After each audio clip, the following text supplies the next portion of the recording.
C'est partout.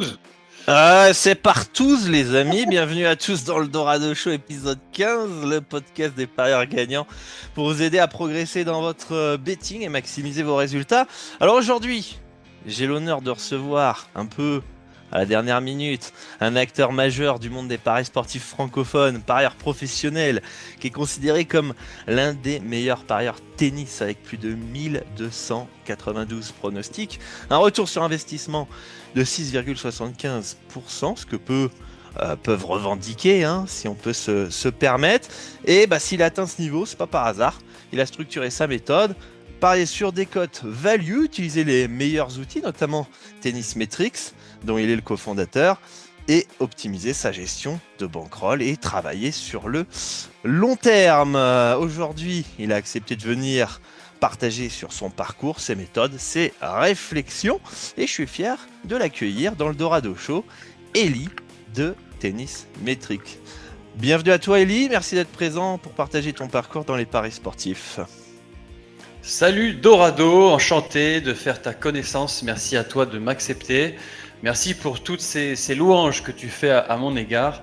Voilà, c'est pas si simple, on va y revenir en détail. Ouais. Mais voilà, je prévois une bonne petite conversation animée entre nous deux et j'ai hâte. Ouais, ça va être cool parce que, pour raconter un petit peu l'anecdote, on s'est contacté jeudi, j'étais à Mexico. Il y a Roland Garros qui démarre. Moi, j'avais déjà prévu de vous interviewer depuis plusieurs semaines, parce que j'ai publié une vidéo du Dorado Show ce début de semaine, comment détecter un bon tipster, et j'avais mentionné Marcos ATP, avec qui tu travailles justement. Vous êtes en binôme ensemble, tu pourras peut-être en revenir dessus par la suite. Et j'avais proposé une interview avec Marcos dans la vidéo. Elle me dit mais non, mais faut que tu interviewes Eli, machin, etc. Et donc du coup on s'est organisé. Roland Garros commence dimanche. Faut se dépêcher. Donc c'est pour ça qu'on rigole un petit peu, parce qu'on est un petit peu à l'arrache, on va dire. Mais On est c'est... complètement à l'arrache, ouais, on est Oh, complètement à l'arrache, mais on a de la chance, on n'est pas bourré là, à l'heure où on non, parle. non, on n'est pas bourré. Bon, explique-moi un peu ton parcours. Explique-nous ton parcours un peu dans le tennis, ton amour pour le tennis, le pari sportif, etc. Fais une petite rétrospection. Yes, mon parcours dans le tennis et dans le pari sportif, il est plutôt clair. Moi, je commence à jouer au tennis à l'âge de 6 ans, avec un mec qui est devenu donc mon cofondateur aujourd'hui. Ok. Euh, et, et donc, j'ai 37 ans aujourd'hui, donc ça fait 30 ans que je joue au tennis en compétition. J'ai toujours pas arrêté. J'ai coaché aussi, je suis monté à un niveau, un classement qui s'appelle 2-6. Je sais pas si tu connais un peu les classements. Non. Et j'ai toujours pour ambition de monter à 0, voilà, pour les joueurs un peu amateurs qui se veulent un minimum bon, on va dire, sans blesser personne. Mais il y a ce classement symbolique de 0 à partir duquel on peut dire qu'on passe un petit peu dans le monde pro, quoi. Ok. Donc voilà mon parcours tennis. Et le parcours betting, il est assez jeune finalement. Il remonte il y a 3 ans à peine. Et au moment où on sait, alors je sais pas si je me lance dans le pourquoi du comment de Tennis Metrics, mais c'est vachement lié, c'est que mon associé, donc le mec avec qui je joue au tennis depuis 30 ans et que j'ai rencontré, donc sur le cours de tennis Mhm. de mon voisin tout pété avec des racines qui poussaient à droite à gauche, il y avait des faux rebonds toutes les trois, trois balles, mais ça nous a forgé un mental. Ouais, et puis c'était une bonne excuse quand tu perdais. Ah, mais c'était énorme. On avait des balles de merde, on avait des rebonds de merde, et en fait, on était devenus les plus gros charros des tournois de la région, justement à cause de ça, parce qu'on faisait aucune faute et on ne se plaignait de rien, puisque chaque tournoi qu'on faisait était en meilleures conditions que Que nos entraînements. l'entraînement. Donc c'est, Ouais. ah, comme quoi, c'est énorme. Donc, non, donc avec ce mec-là, on s'est mis à jouer au machine learning. Donc, le chat GPT n'existait pas encore Ok. il y a 3 4 ans. Et puis Olivier qui est encore plus geek que moi je suis encore, tu vois, j'ai une tête un peu normale, j'ai pas trop de boutons ni de lunettes de vue, tu vois. Mm. Lui non plus, mais il est un peu plus technique que moi. Et à la suite d'un entraînement, il m'a dit putain Eli, je fais un truc sympa avec le machine learning appliqué au tennis. Et en fait, je suis en train de calculer la probabilité de victoire d'un joueur dans un match. J'ai backtesté le truc sur les 10 dernières années de tournoi et putain, je suis accurate, je suis bon à, je sais plus combien c'était, 60, 70%. C'était même plus que ça. C'était un truc un peu indécent, un chiffre un peu choquant, tu vois, genre Ouais, ouais. 80%. Je dis putain, le mec, il est fort. Et moi, à ce moment-là, donc ça faisait 8 ans que je montais des boîtes, allez 7 ans. Mon Ok, trip, moi, je suis entrepreneur. Je suis ingénieur de formation, mais je suis entrepreneur de métier en fait. ok. Et, et je me suis dit, et s'il y a une règle que j'ai retenue, c'est que les associés sont vraiment très très importants, plus que l'idée et l'industrie dans laquelle tu vas monter ta boîte. Ok. Et bah, ce mec-là, il me propose un truc. Si je le fais pas, je vais le regretter toute ma life. Donc, Hmm. on y va, peu importe ce que T'as c'est. saisi tout de suite l'opportunité. Lui, il est peut-être plus geek et toi, t'avais le côté plus entrepreneurial, quoi. Ouais, voilà, on est assez complémentaires dans nos compétences. On s'entend très bien. On se connaît depuis la plus tendre enfance. On était en maternelle, primaire, collège, tout ça ensemble. Mhm. Je lui fais confiance les yeux fermés et vice versa. Et puis c'est un mec hyper smart. C'est un mec qui exécute la mort, comme on dit dans le jargon startup.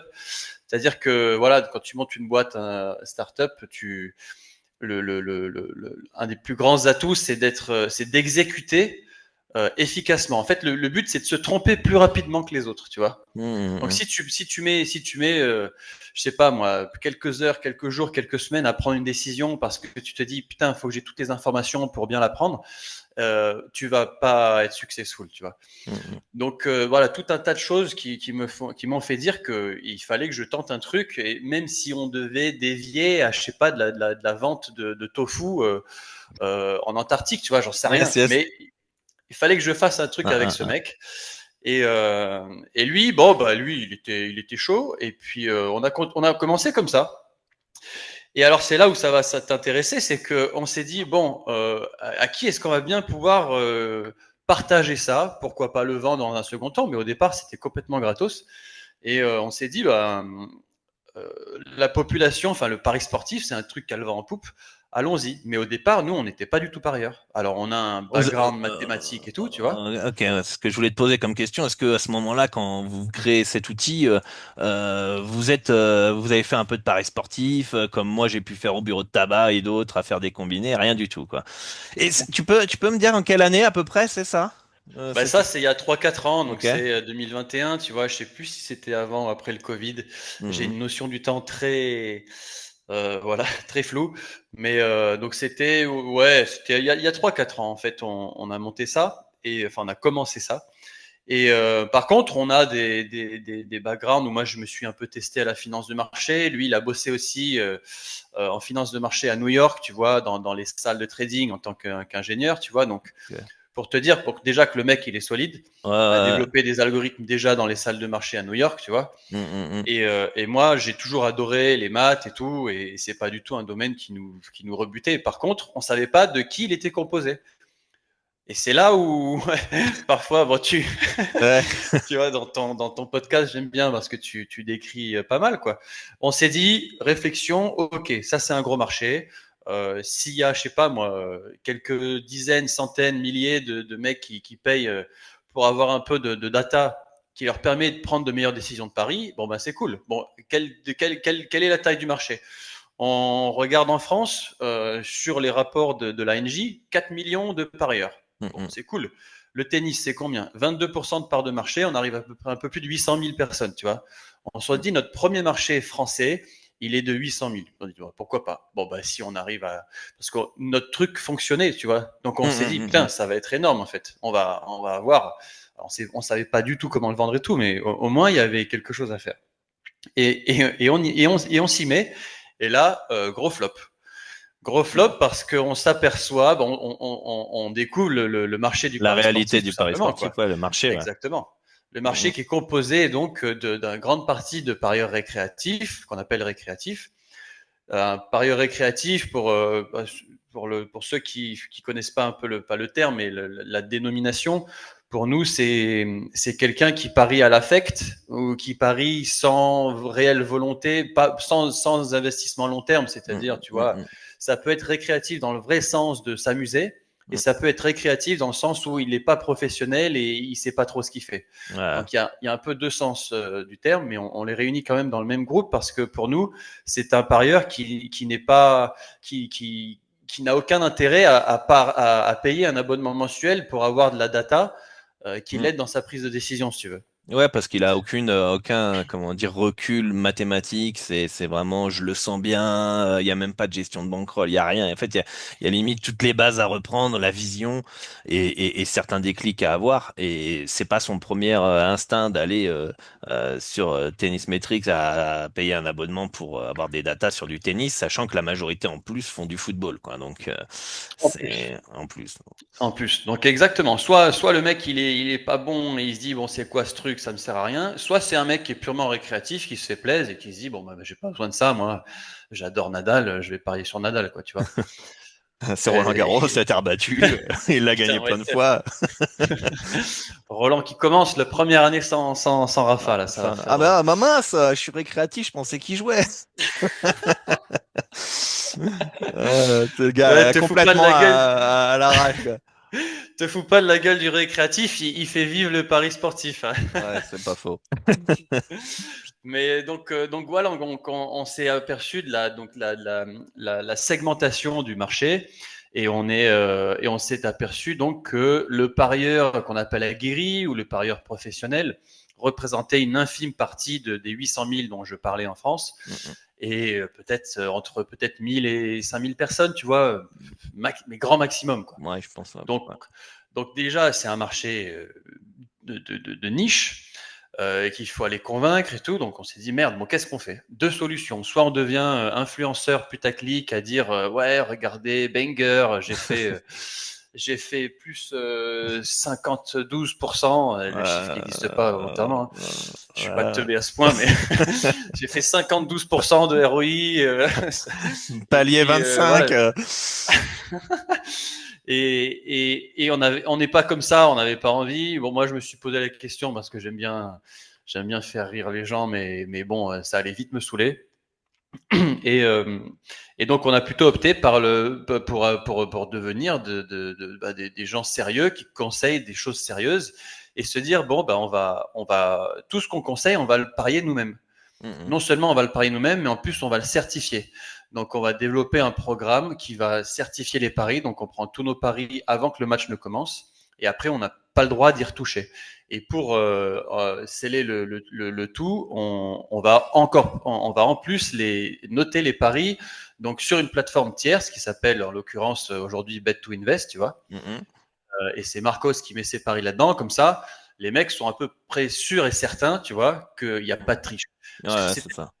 le premier fléau, c'est-à-dire qu'il y a des mecs qui te vendent de monts et merveilles, et puis en fait, ils te disent qu'ils ont un historique de bankroll, et puis c'est fait sur Bet Analytics, et puis en zoom sans te le dire, en fait, le pari d'il y a 3 mois, gagnant, ils te mettent pas 0,5 U, mais ils te mettent 0,75, tu vois. Mm, mm, mm, mm.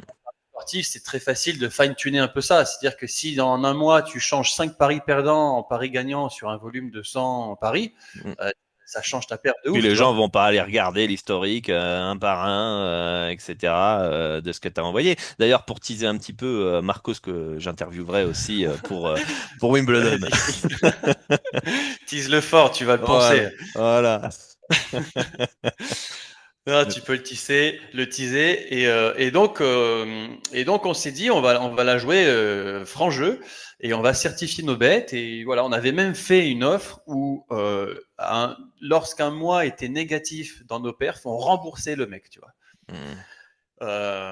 On remboursait son abonnement, hein, pas ce qu'il avait perdu. C'est-à-dire que Ouais, si le mec il a mis 5000 balles sur ouais. sur sur Oui, non. Zoumour contre Vaut Djoko, mieux bon pas, bah il faut c'est mieux pas pas notre faire ça faute. parce que sinon. Exactement. Ça aurait été énorme, ça. Mais bon. Non, non. Du coup, donc sur l'abonnement, bien sûr.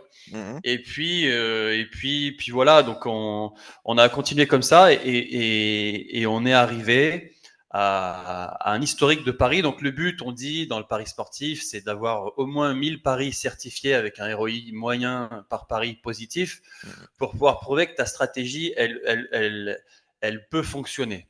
c'est même pas elle fonctionne. Dans la statistique, 1000, c'est pas énorme. Ça dépend aussi de ta volatilité. C'est-à-dire qu'ici, tu as une cote moyenne de 10, tu peux faire 1000 paris, tu as une telle volatilité que ça prouve pas que ta stratégie fonctionne. Ça prouve qu'elle pourrait éventuellement fonctionner. Par contre, nous, comme on a une cote moyenne qui avoisine 2, tu vois, on a une volatilité assez faible. Ça se voit sur notre courbe, sur notre site Tennis Metrics. On partage bien sûr toutes nos performances. Et donc, on s'est dit, bon, on veut d'abord se prouver à nous-mêmes qu'on peut le faire, le prouver aux gens également, puis après, on verra. On a fait le dos rond, et puis on a fait ça, et puis avec Marcos, donc, et de fil en aiguille, ben, on a kiffé. On est allé loin dans notre propre pari, en fait, à nous-mêmes, envers nous-mêmes, et puis jusqu'à ce qu'il y ait un mec, un jour, on joue au padel avec un mec. Le padel, Vous c'est connaissez le pas. tennis, ça. Hein. Ouais, tu pourras engueuler Marcos parce que lui, il est à fond dans le padel et voilà, il est pas loin d'être top 100 français. Ah oui. Mais bon, tant mieux, voilà, bah, lui, il est monté à 3-6 tennis et voilà. Mais moi, je suis Marcos, il réussit dans tout, plus un lui. puriste. Padel, Ouais. betting, il va faire de la pétanque bientôt, il va être. Tout ce qui touche se transforme en or, putain, l'enfoiré. Euh, Non, mais non, c'est un mec smart et effectivement, il a même des côtés un peu autistes. Voilà, je te c'est laisserai sympa découvrir ça. le truc. Dans le bon sens du terme, Dans le plus bon sens. autiste Rainman, mais bon, ça reste un mec sociable et tout, pas de problème. Oui. Mais pour le teaser encore, on va le teaser On va le tout teaser. le podcast. Quand il va arriver, les mecs, il va être rouge.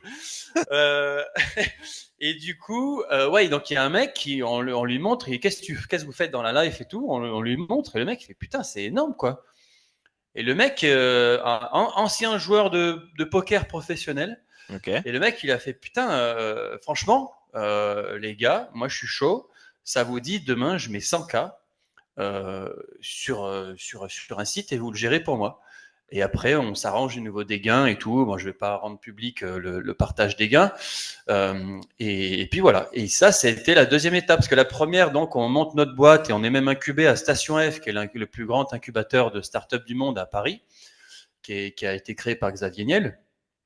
Et donc, on faisait notre algorithme dans notre coin, et puis après, on a été accepté dans quelque chose de connu. Donc, c'était la première grande étape. La deuxième grande étape, c'est un mec qui nous fait confiance et qui met du pognon sur nous pour qu'on gère son actif, tu vois.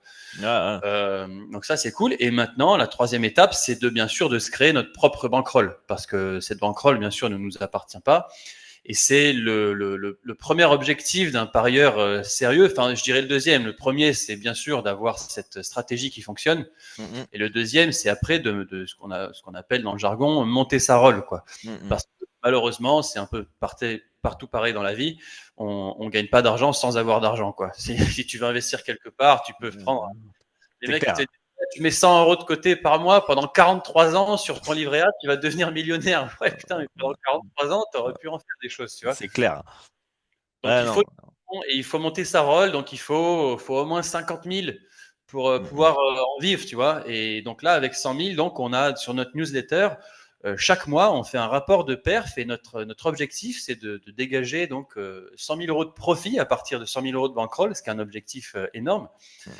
Et de montrer à nous et aux gens, parce qu'encore une fois, on est jeune dans le pari sportif, on a 3 ans d'expérience, que c'est possible d'en vivre. Voilà, d'en vivre. Alors, ça a un prix. Hein. On est comme des malades avec Marcos, on est plus qu'à 100%.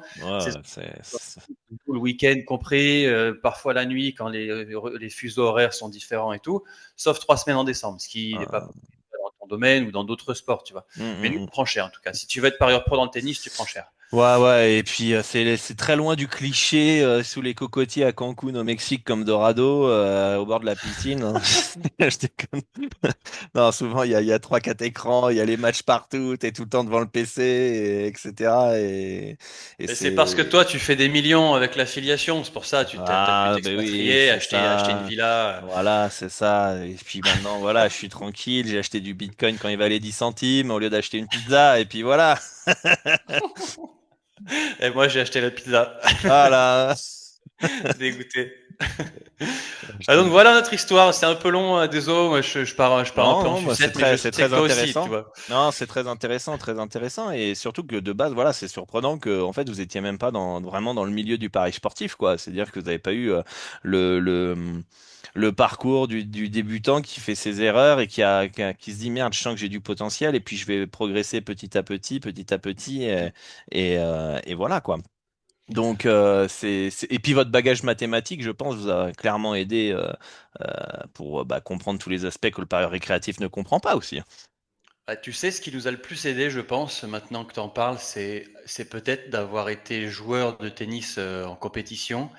En fait, avec mon associé, on a la réputation au tennis d'être d'énormes ratos. Alors lui, c'est pas un ratos dans le sens où il met de la puissance et tout, moi un peu moins, mais en fait, on a développé une mentalité un peu comme si tu avais été formé à l'école tchèque ou serbe. Tu vois, il y a un mec, un Mhm, Français là d'ailleurs, qui a une wildcard à Roland, qui s'appelle Valentin Royer, qui a été formé à l'académie Tipsarevic. Et le mec, il te décrit une façon, une éducation qu'il y a dans les pays de l'Est, qui te forme à être un guerrier en fait. Et nous, on avait un coach qui, s'il nous écoute, je l'embrasse. C'était plus qu'un coach, c'était un deuxième père parce qu'il nous a éduqués en même temps. Et c'était vraiment l'éducation un peu à la dure, en mode je dois me battre et je dois aller au fond des choses parce mhm, que la vie c'est pas facile. Et en fait, peu importe le domaine, c'est-à-dire que c'est pour ça qu'on on n'est pas, on pariait pas et après on s'est dit pourquoi pas. C'est que on s'est dit si on se met sur quelque chose, on s'y met à fond, tu vois. mhm, Et en fait, de fil en aiguille, on développe des outils, tu vois, tech petit à petit qui nous servent, qui servent notre cause. Et on est en train de créer un outil qui devient vraiment un socle à nos performances, tu vois. mhm, Et, et je pense que c'est cette qualité-là qui fait que, tu vois, c'est d'aller au bout des choses et de rien lâcher. Parce que, putain, c'est dur, hein. Des hauts, des bas, pendant très longtemps. Regarde, ça fait 3 ans, on touche même pas notre propre argent parce que c'est même pas notre bankroll, tu vois. mhm, On pourra prendre une partie des gains, mais faut tenir, quoi. Donc ça, je pense que c'est une énorme qualité.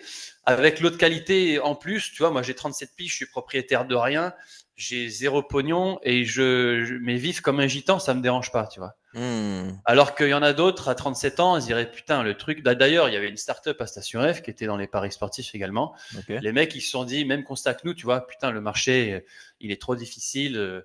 Les mecs, ils vont pas payer pour une solution un peu data, tu vois, un peu aboutie. Euh, Jamais ils vont payer, jamais le marché est suffisamment grand. Ils sont barrés, ils ont fait autre chose, tu vois. Non, mais de toute façon, il y a beaucoup de gens, et sur les réseaux sociaux, on se fait souvent critiquer, etc. Les gens pensent que parce que tu vends quelque chose, tu es forcément un arnaqueur, tu es forcément riche en vendant tes services, etc. Alors que finalement, ceux qui s'en sortent le mieux, c'est ceux qui mentent, ceux qui font des promesses de gains irréalistes, et finalement ceux qui sont dans l'éthique sont souvent le plus en difficulté. On en avait parlé d'ailleurs avec Robin dans le Dorado Talk, que faire les choses éthiquement dans ce milieu, c'est pas forcément le plus rentable en termes de temps passé, gains, etc. Et que c'est difficile, quoi. Et Bah ouais, ça, en ça plus que dépend les paris de. sportifs, c'est très difficile, comme tu dis, les hauts, les bas, Bien sûr. les downswings, les bad runs, et tout ça, quoi. Donc, et votre parcours de sportif en tennis, le mental, a fait que, voilà, quand c'est dur, vous entraînez quand même. Bah là, c'est pareil, c'est dur, c'est frustrant, mais on y va parce qu'on sait où on veut aller, quoi. Yes, ça me fait penser à deux choses. Alors déjà, première remarque, ouais, ça, les gens qui font du court terme, qui font un peu des scammers, on va dire, qui font espérer monts et merveilles et ça dure pas longtemps, ils font des coups, etc. Donc tu vois, cette méthode-là, tu dis qu'elle rapporte plus et elle est moins coûteuse en énergie, c'est vrai, mais sur le court terme. Sur le long terme, par contre, ces mecs-là, ils durent jamais. Mm, Donc tu vois, si tu veux faire quelque chose qui s'inscrit dans le temps, là, vaut mieux être éthique, à la fois dans ta communication, dans ton travail, tu mm, vois, mm, et ne serait-ce que pour toi-même. Je pense que voilà, il y en a qui croient un petit peu au karma ou des choses comme ça, mais sans aller dans des choses un peu spirituelles. Je sais que tu en as parlé avec Lou là, et j'ai acheté son livre sur la mécanique quantique alliée au euh, paris sportif. Ça m'a fait délirer, mais bon, lui, il prend de l'ayahuasca en Amazonie aussi. Non. Ah ouais, non, il est pas mal. J'ai kiffé, non, il est marrant ce mec. Ouais, il est drôle. Donc la première réflexion, remarque, c'était ça. La deuxième, c'était que oui, alors Ah oui, c'était sur parce que tu en parles aussi dans tes podcasts, comment trouver un bon tipster. Je trouve qu'on parle pas assez une fois que tu as trouvé un bon tipster, déjà c'est pas facile, mais c'est après comment le prendre ce tipster. En fait, un tipster c'est quelqu'un que tu dois connaître, tu dois rentrer dans son cerveau pour savoir comment il parie et quelles sont ses zones un peu de confort. C'est pour ça qu'on a mis des filtres sur nos performances, nous, sur toute notre historique de paris sur Tennis Metrics. Tu vas pouvoir voir si, tu vois, moi, est-ce que je suis meilleur sur les outsiders? Est-ce que je suis meilleur sur les matchs sur terre battue? Est-ce que je suis meilleur en grand chelem, tu vois?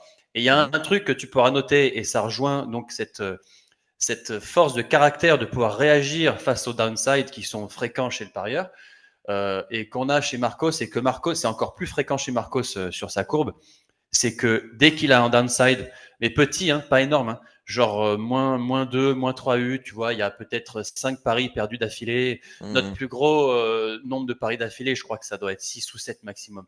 Mais tu vois, même si on perd 2, 3 U, déjà, nous, c'est pas panique à bord, mais on se remet en question quasi totalement. Et si tu regardes ça sur sa courbe, tu remarqueras qu'à chaque downside, mais chacun, hein, depuis 2 ans, et plus de 1500 paris, le mec derrière, il remonte. Et c'est Avant de continuer cet épisode, une petite parenthèse. Si aujourd'hui tu paries sans vraie stratégie, sans cadre clair, que tu t'énerves, que tu veux toujours te refaire, mais que tu perds de plus en plus, alors les 3 étapes Sharp sont faites pour toi. Tu vas apprendre les bases réelles pour gagner, comprendre l'écosystème des paris sportifs, découvrir les méthodes, les outils, les stratégies qui transforment les fiches en requins. Si ton objectif c'est d'arrondir tes fins de mois ou même d'aller plus loin, t'es au bon endroit. Et si tu es déjà expérimenté, tu trouveras les dernières stratégies rentables, la manière pour automatiser tes paris, créer ton propre algorithme et le bon mindset pour te permettre de passer au niveau supérieur. Je t'accompagnerai individuellement sur WhatsApp et tu pourras rejoindre le groupe privé des Sharps avec les meilleurs parieurs francophones. Actuellement, les portes sont fermées, mais tu peux réserver ta place dès maintenant. Le lien il est dans la description. On t'attend.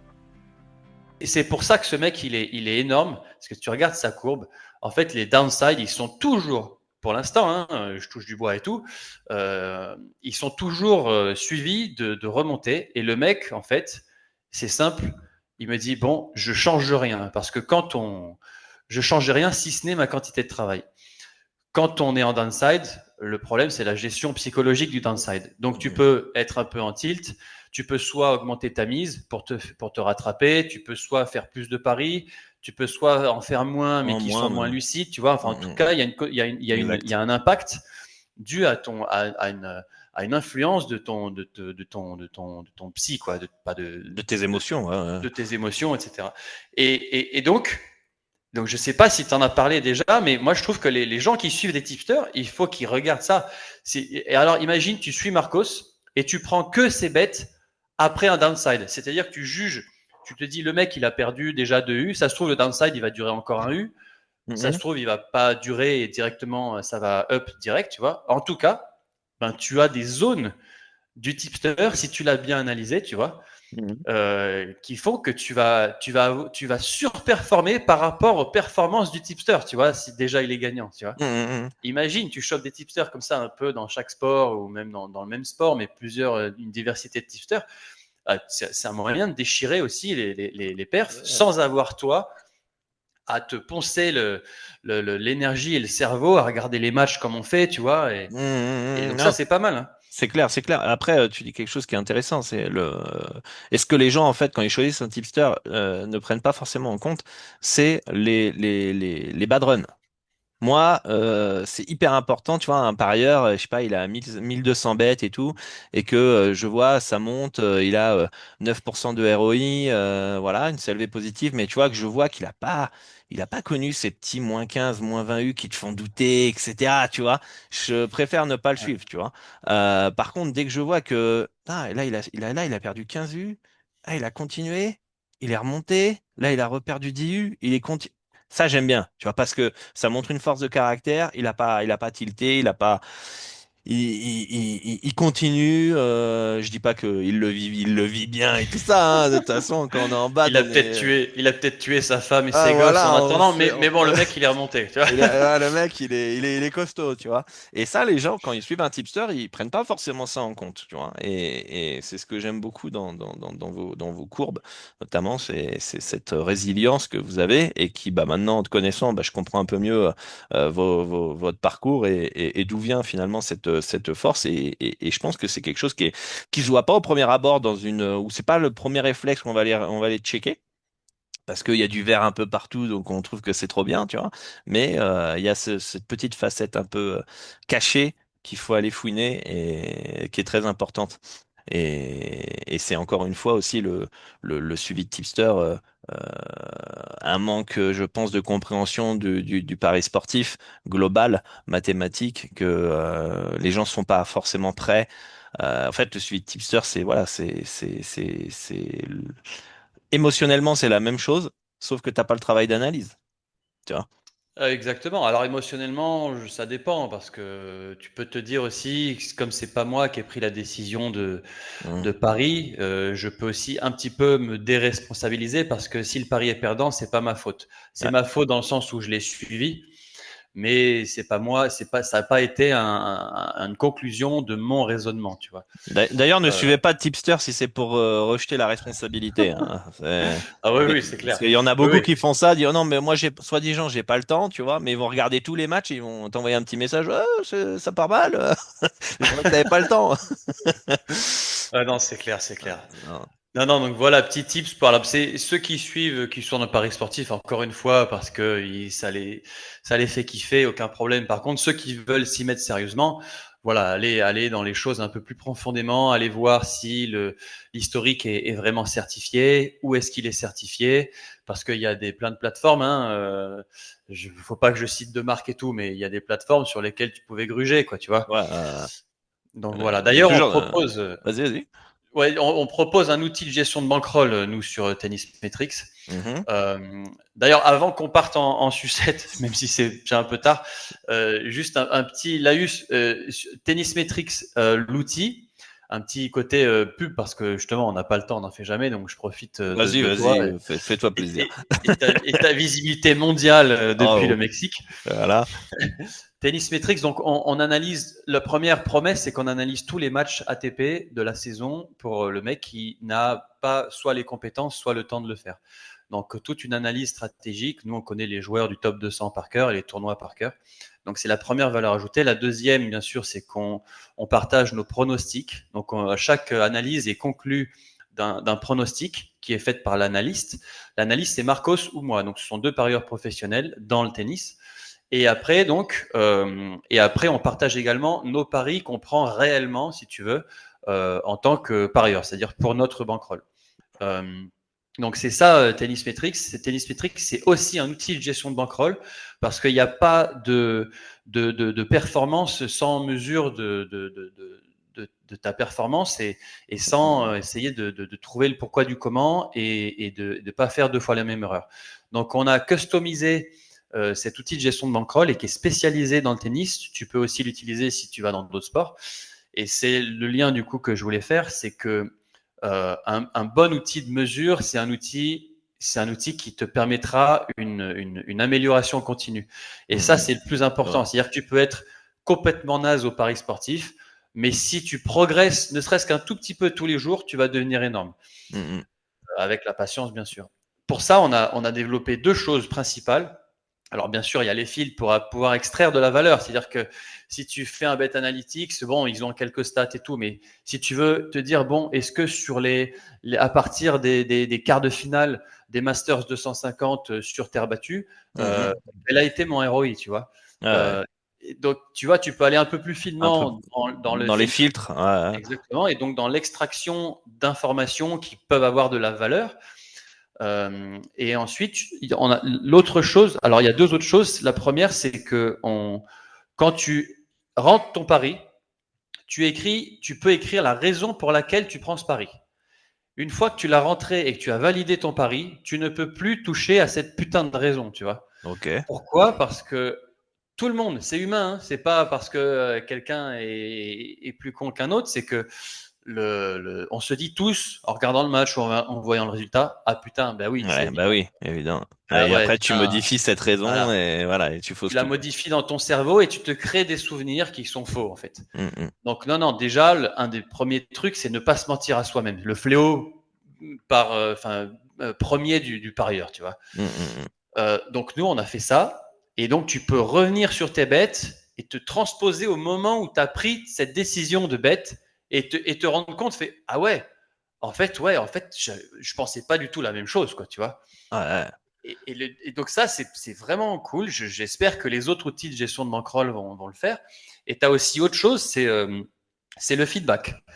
Donc quand un pari a été bon ou mauvais, il faut faire un feedback pour pouvoir retrouver le pari. C'est-à-dire que si, tu vois, je sais pas, moi je te prends un match très connu des parieurs ATP, je sais pas moi, Kachanov contre Medvedev ou Kachanov Dimitrov, tu vois, c'est des mecs qui se sont joués plein de fois.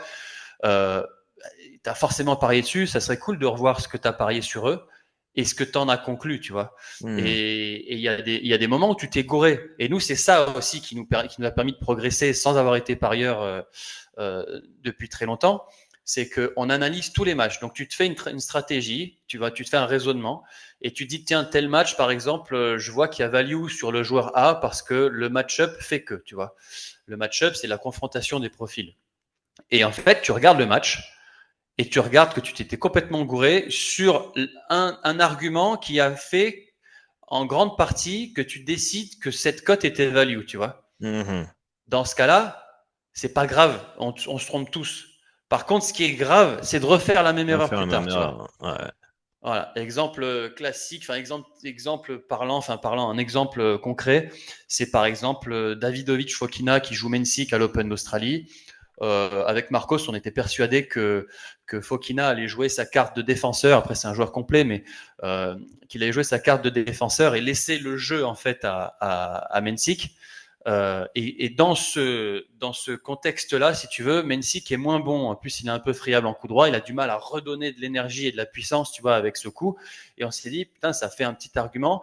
Et donc, je te passe les détails après, d'autres petits arguments. Mm. La cote de Fokina est value, tu vois. Ok. On regarde le match.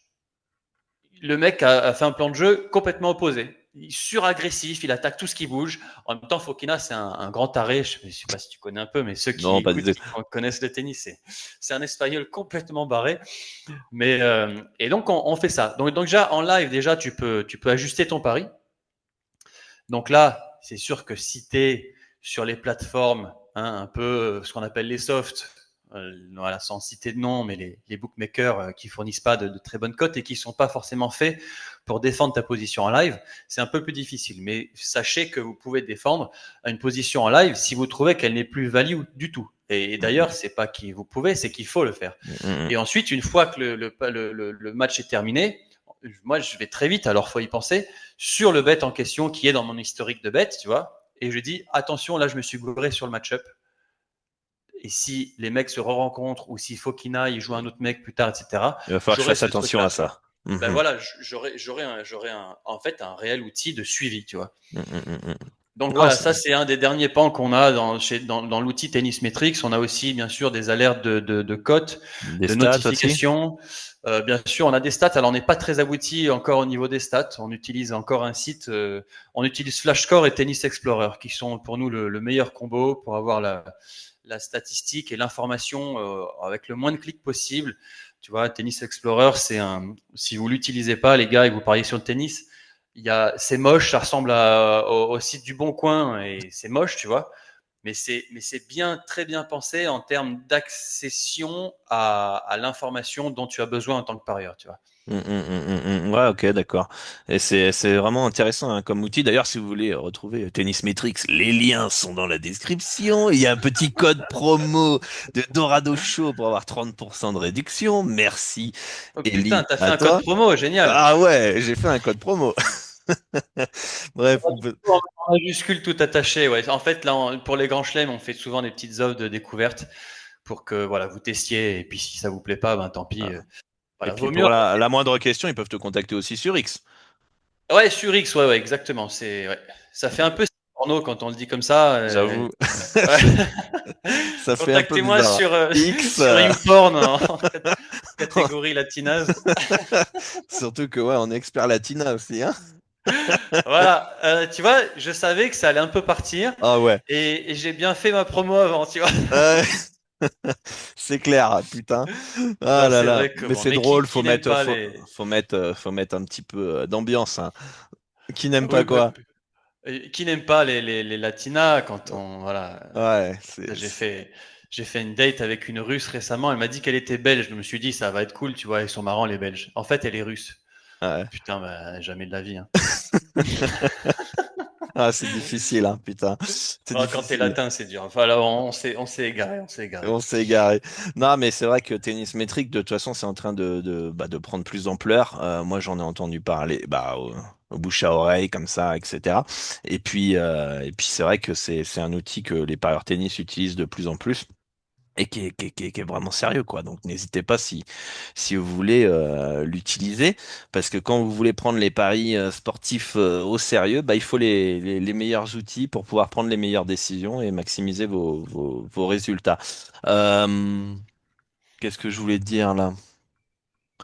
On a un peu Tu voulais dérivé là, parler parce... peut-être du tennis par rapport à d'autres sports, pourquoi? Et on voulait parler, pourquoi pas, de la CLV, parce que Ouais, c'est un on peut sujet parler de plein de éthique. trucs, hein, c'est ça, hein, Ouais. c'est ça le problème, c'est que Ouais, c'est ça. Et il y a Roland qui a commencé, donc là, j'ai encore allé une grosse demi-heure et après, vous yes, aurez Marcos pour Wimbledon, quoi. c'est exactement ça. Mais ouais, pourquoi le tennis par rapport à d'autres sports, la CLV, je sais pas, qu'est-ce que tu as envie d'échanger, de discuter, ce côté chaud là. T'as vu, je peux partir pendant longtemps. Hein. Mais effectivement, la CLV, donc dans notre newsletter, c'est un sujet qui revient assez souvent parce que c'est assez délicat. Et puis le tennis aussi. Alors, on va commencer par le tennis parce que c'est plus court. Et je sais pas toi si tu connais ce sport à un niveau donc enfin, avec une approche de parieur. À mon avis, pas trop. C'est ça, Pas toi, tu trop, parles. non, pas trop. Moi, de toute façon, je suis sur le basket. Alors, je connais les règles du tennis, hein, tu vois. Enfin, je veux dire, je connais Nadal, Djokovic. Je regarde quelques matchs, tu vois. Mais de manière à analyser un match, quelles sont les datas à prendre en compte vraiment importantes, etc. Pas du tout. Donc, imaginons que je suis débutant, je veux me mettre au tennis là. Un petit tips là, une petite pépite là que tu peux me donner à Ouais. regarder, qui me ferait gagner du temps et de l'argent. Alors, malheureusement, ça n'existe pas les bons filons. La règle que tu répètes assez souvent de base au paris sportif, c'est jouer la value. Mm. Donc, si jamais il y en a qui sont pas encore au courant de ce que c'est tout simplement les codes qui sont mal calculés de la part d'un bookmaker. Ça, il y en a tous les jours. Il faut bien les trouver. Et donc, au final, notre métier à nous, c'est d'estimer plus finement les codes, c'est-à-dire la probabilité d'issue d'un événement, que ce soit un set, que ce soit un nombre de jeux, que ce soit une victoire, plus finement que ce que le fait le bookmaker. Et même à un certain degré de plus finement, parce qu'en plus, il faut compenser la marge qu'il prend. Mm, mm. Exemple classique, si vous avez, je sais pas moi, Djokovic qui a une cote de 1,50, c'est-à-dire que ça représente à peu près 67, si on rajoute la marge, les 70% de chances de victoire. Si vous pensez que Djokovic a plutôt 80% de chances de victoire, ça veut dire que sa cote devrait être à 1,40 et donc qu'elle devient value parce qu'il y a une erreur de cotation, selon vous, hein, du bookmaker. Alors, grosse question, et je pars déjà en couille, mais grosse question, comment on sait quelle était la cote la plus représentative de la probabilité réelle. Alors, ce qu'on utilise, c'est bien sûr la cote finale de Pinnacle, qui est le plus gros bookmaker du monde. Euh, Pourquoi? Parce que c'est la loi des grands nombres. En fait, c'est la sagesse des foules, où donc si des millions de parieurs ont parié des millions d'euros sur un match donné, les cotes ont eu des fluctuations jusqu'à ce qu'elles représentent le plus possible la La réalité. réalité. Voilà. Et donc, c'est cette cote finale qui représente la réalité. Alors, la réalité, tout ça, on est dans un monde probabiliste. Tout ça, ce sont des statistiques. Donc, il faut faire attention à là, tu prends un pari avec une CLV négative. Donc, c'est pas un bon pari. Faux, complètement faux. On est dans des lois des grands nombres, on est encore une fois un milieu probabiliste. Donc, ça peut être carrément value, une cote qui a une CLV négative, et ça nous arrive plein de fois. Et ça nous arrive même plus que plein de fois, parce qu'avec Marcos, on est quelques rares parieurs à être des parieurs gagnants, en plus pas avec 300 paris, mais avec, donc là sur notre historique, on a 1500 paris sur Tennis Metrics. Ouais, et puis si vous Mais cumulez vous deux en même temps, ça fait à peu près 3000, quoi. en plus, 4000. et surtout que sur la plateforme sur laquelle on bête tous les jours, on a des bêtes en live, on a des bêtes, ce qu'on appelle des openings, donc qui sont sujets à des chutes de code, donc on va pas partager sur Tennis Metrics. Et tu vois, là, en 8 mois, on a parié plus de 5000 paris. Donc on a un volume encore plus grand en réalité. Et malgré tout, on a une CLV négative. Alors, elle est pas négative de beaucoup, elle est négative d'un peu plus de 2%, et ça comprend déjà la marge du bookmaker. Donc, en gros, vous faites battre par la marge, quoi. Enfin, vous avez pas, c'est pas assez pour battre la marge, si je me trompe pas. En gros, ouais, c'est-à-dire que oui, il nous manque 2% pour battre, Ouais, voilà. voilà, le book et la marge. Petite pause dans cet épisode. Ça fait maintenant plus de 10 ans que je parie sur Pinacle et Betfair. Pour moi, ce sont les deux bookmakers indispensables à tout parieur sérieux. Pourquoi ? C'est les meilleurs codes sur le marché mondial. Zéro limitation même quand tu gagnes.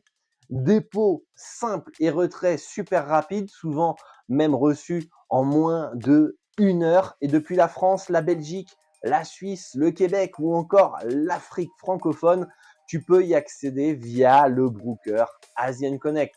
Tu peux parier sur PS3838, qui est le site miroir de Pinacle, Orbitix, le site miroir de Betfair, ou encore Piwi 247, qui regroupe les deux sur la même plateforme. Alors, avant de vivre au Mexique, je passais moi-même par Asian Connect, et aujourd'hui, même si j'en ai plus besoin personnellement, je continue à les recommander pour leur fiabilité, leur support client, leur rigueur et leur sérieux. Et si tu veux parier comme moi et comme tous les parieurs sharp, le lien, il est dans la description. En plus, ça soutient le Dorado Show, le Dorado Talk, et ça t'aide à parier dans les meilleures conditions. Et bien sûr, n'oublie pas de parier de manière responsable, de respecter les lois en vigueur dans ton pays. Et on peut à présent continuer avec l'émission. Et pourtant, on est en moyenne à 6-7% de ROI moyen par pari. C'est quoi le bordel, quoi, tu vois? Qu'est-ce qui se passe? Ouais, qu'est-ce qui se passe, ouais. Parce que tu Qu'est-ce qui vois, se moi, passe? j'ai noté la CLV sur de 12 000 paris en Ouais, basket. Et bon, bah, ouais. je l'ai déjà partagé, cette courbe qui, quand tu gagnes uniquement quand tu bats la CLV et uniquement quand tu la perds, elle s'écarte comme ça. Donc, je pense que après, ça dépend des sports. C'est vrai que le tennis, c'est un sport individuel. Le basket est un sport collectif. Je ne sais pas si ça change. Peut-être un peu, Bien parce sûr. que bah, je pourrais pas expliquer vraiment pourquoi. Je connais pas assez bien le tennis et sport individuel, peut-être le mental qui expliquerait cela. Ouais, c'est ça. Il y a les absences aussi au basket qui peuvent jouer. Au tennis, ton joueur il est pas là, bah il y a pas le match, t'es remboursé. Tu vois, enfin, je Ouais. sais pas. Non, non, c'est ça, c'est la différence entre un sport collectif et un sport individuel. C'est que donc les sports collectifs sont beaucoup plus maîtrisés par les bookmakers, les syndicats. Un syndicat, c'est un fonds d'investissement spécialisé dans le pari sportif. Il y en a surtout en Angleterre parce que c'est légal là-bas. Euh, et donc, ces gros acteurs du pari sportif, donc ils fonctionnent quasi uniquement dans les sports collectifs avec des modélisations mathématiques. Donc à coup d'algorithmes et de modélisation, ça marche sur les sports collectifs parce que ce sont des sports qui sont beaucoup plus gouvernés par la statistique. Pourquoi? Parce que il y a beaucoup de joueurs sur un terrain, donc en fait, si tu veux, le poids que prend un joueur dans une équipe, il est moindre, même si c'est la star de l'équipe, qu'un joueur de tennis qui est seul sur terrain. Si la veille il s'est disputé avec sa femme, ou s'il y a du vent le jour J ou quoi que ce Mm. soit, tu vois, ça Mm. peut très vite partir en couille. Et puis même les joueurs de tennis le savent, sans qu'il y ait des histoires avec sa femme ou un élément extérieur, tu peux arriver un jour sur le court et ne pas sentir la balle. Et tu sais pas pourquoi. Et c'est pour ça qu'il y a des mecs qui disent, bon, ben là, je suis arrivé un peu tôt dans le tournoi pour m'entraîner. D'ailleurs, ça s'est arrivé je crois que c'est Clément Tabur en qualif de Roland, là. Il a dit ça encore une fois. Je suis arrivé mercredi, donc 4 jours avant pour m'entraîner. Et putain, je sentais bien la balle. Et c'est un truc de fou dans le tennis, tu vois. Donc tout Ouais. ça pour dire que le tennis, c'est un sport beaucoup plus gouverné par l'aspect qualitatif que par l'aspect quantitatif par rapport au sport collectif.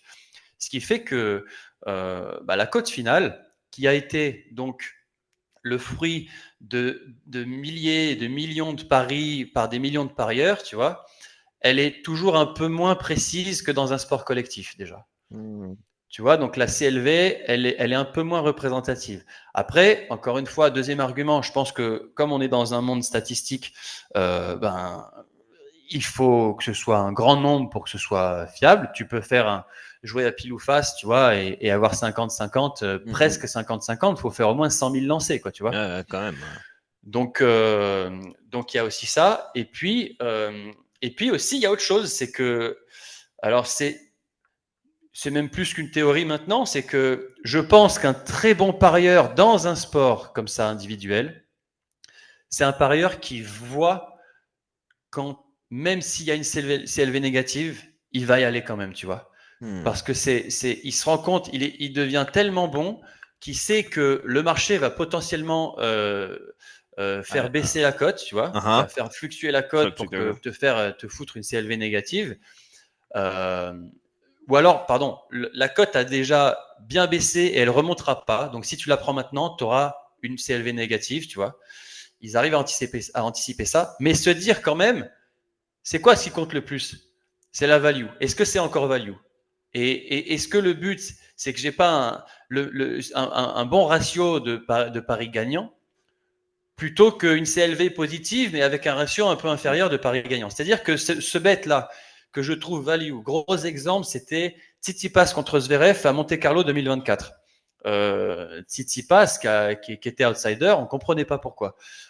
Et on s'est posé la question, putain, il faut y aller contre le marché, tu vois. Tu Ouais. as quand même une certaine humilité, quoi. Tu te dis, Et attends, putain, le marché dit quelque chose. Pourquoi? Il y a une info que j'ai pas. Je vais exactement, fouiner, je vais chercher, je vais. exactement. Et c'est là la force du parieur qui est bon et qui est aguerri, c'est de se dire, bah en fait non, la cote elle est encore value et je dois y aller parce que comment dire, je, je- j'optimise mon rapport gain-risque. Enfin, c'est une value, quoi, tout simplement, tu vois. Hmm. Ah ouais. Et, et ça fait que tu peux avoir quelques bêtes comme ça, alors c'est pas les plus fréquents, mais qui sont assez élevées négatives dans ton historique, tu vois. Donc ça Hmm. peut te péter un peu ta CLV générale, ça te la pète un tout petit peu. Et la dernière raison, c'est une raison qui est propre vraiment à Tennis Metrics et au fonctionnement qu'on a avec Marcos, parce que chacun finalement a sa façon de parier, même s'il y a des grandes règles communes à tous, c'est que on préfère confronter tard, enfin on préfère confronter, après on réfléchit un peu, après on analyse un autre match, après on va faire du sport, on revient, tu vois, et à Hmm. la fin se dire putain il y a un truc qui est sorti en fait de notre esprit, soit avec le sport, soit avec une autre confrontation, soit avec la discussion avec un mec sur le même sujet ou sur un sujet complètement annexe, tu vois, et, euh, et en fait on a pris pour habitude avec Marcos de prendre des paris assez tard, tu vois, et quand tu Hmm. les prends Quand tu tard, réponds tard, il y a pas généralement. mal de chances que ta CLV elle soit pas bonne. Hmm. Mais on a préféré faire ça historiquement pour pouvoir avoir un meilleur ratio de bêtes gagnants, en fait, tu vois. C'est intéressant ce que tu dis parce que prendre un pari tard, je prends par exemple avec la NBA où tu as énormément d'informations qui peuvent tomber. Des fois, j'ai quand même le sentiment que le marché surestime certaines absences et prendre tard un pari, tu vas forcément, il y a de grandes chances que tu ne battes pas la CLV parce qu'il faut trop de liquidité d'un coup pour que tu puisses la battre. Mais comme tu dis, instinctivement, tu sais que c'est un bon bet. Tu vois, enfin, il y a quelque chose qui te dit non, là, ils ont exagéré, l'handicap, il a plus 9, ça plus 6,5, ça me choquerait pas, ou plus 7 ou plus 8, peu importe. Et parfois, je pense que le marché, il y a un effet mouton à un certain moment par une info qui circule, etc., qui peut te créer de la value proche de la closing. Et puis bah, sur un match aussi, elle veut pas forcément dire grand-chose. Donc il y a tout cet aspect-là qu'il faut réussir à prendre en compte. Et je pense qu'aussi, euh, il y a un aspect, on est beaucoup focalisé sur la CLV depuis plusieurs années, et peut-être de ma faute, j'en ai un peu trop parlé. Et j'ai fait ma petite expérience à noter mes plus de 10 000 pronostics avec la CLV, etc., pour faire un petit rapport dans la francophonie. Et je pense que on est parfois un peu trop focalisé sur la CLV, et je pense que parfois, en fait, il y a deux moyens pour savoir si ta stratégie elle est rentable. Il y a la CLV. Mais tu as aussi ton roi pourcentage par rapport à ton volume. Si tu as une cote, je sais pas moi, de 1,70 de moyenne et sur 200 pronostics, tu as un roi indécent, oui, tu as une variance positive, mais si tu fais tes simulations de variance, tu vas être au-dessus en fait de ton espérance finalement, et que bah en fait ton roi pourcentage est forcément positif à long terme. Je sais pas si tu as compris ce que j'ai voulu te dire. Et mais tu utilises pas la CLV pour juger? Parce que tu sais, Si, tu souvent, tu te dis, tiens, j'ai fait un mois de merde, mais j'ai une bonne CLV. Ça veut dire que la variance a joué contre moi, tu vois. aussi, clairement. Tu peux analyser, tu peux utiliser cette CLV comme, on va dire, boussole, quoi. Tu vois, c'est ok, Bien sûr. là, j'ai une bonne CLV, j'ai fait un mois de merde, ok, j'ai eu de la variance négative. À l'inverse, j'ai quand même eu de la variance positive. Mais parfois, tu peux avoir une CLV, je sais pas, à 2%, t'as fait 200 bêtes dans le mois, et t'as 30% de ROI parce que t'es en train de run Jésus comme jamais. Tu sais que ton roi pourcentage à long terme, il est pas de 30%, mais peut-être que la CLV qui était indiquée là sur le court terme sur cet échantillon des 200 bêtes est peut-être pas de 2%, tu vois, elle était peut-être de 5. Après, tout Ouais, dépend. ouais, ouais. Tu prends des marchés de niche ou pas, etc., quoi.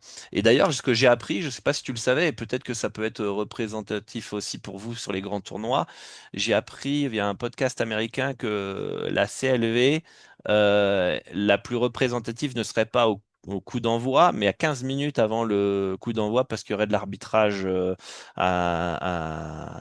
dans les 15 dernières minutes qui serait fait sur les plateformes d'exchange et tout ça. Et donc, qui ferait que la Sur quel CLV, sport tu parles? la NBA, la Ok. NFL, les gros sports US. Intéressant, ça.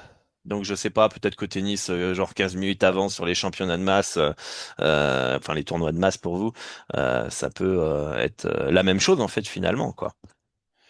Ouais, ouais, ouais, ça peut être la même chose. Faudrait que je regarde. Faudrait que je regarde. C'est une bonne remarque. Ouais, ça pourrait apporter pas mal d'infos. Euh, En tout cas, moi, ce que je veux dire aux gens qui nous écoutent, c'est que la CLV, ça reste une règle mathématique dans un monde, encore une fois, probabiliste. Donc, elle devient vraie avec un grand nombre de paris. Et par contre, voilà, nous, c'est vraiment notre fonctionnement qui fait que elle est moins importante dans nos statistiques, tu vois. Mhm. Parce qu'encore une fois, donc nous, pour tout cet aspect confrontation, pour vous donner un peu notre petit secret, qui est pas un secret, parce que de toute façon, faut être un peu taré pour faire ce qu'on fait. Euh, c'est qu'on a développé un algorithme qui coupe tous les temps morts d'un match de tennis, tu vois. Donc en fait, on a développé un algorithme de computer vision et qui arrive à repérer, alors je vous dis pas comment, mais avec des petites astuces techniques, enfin c'est de la computer vision, à repérer en fait les temps morts dans un match de tennis, c'est-à-dire entre les points, entre le premier et le deuxième service, au changement de côté, quand il y a un mec qui part au chiottes, etc. Mhm. Et quand tu fais ça, tu réduis en fait ton temps de visionnage de match de tennis entre 60 et 80%. C'est-à-dire qu'un match de tennis d'une heure et demie, en fait, il te prend 20 minutes à regarder si Ok. tu veux ne manquer aucun point.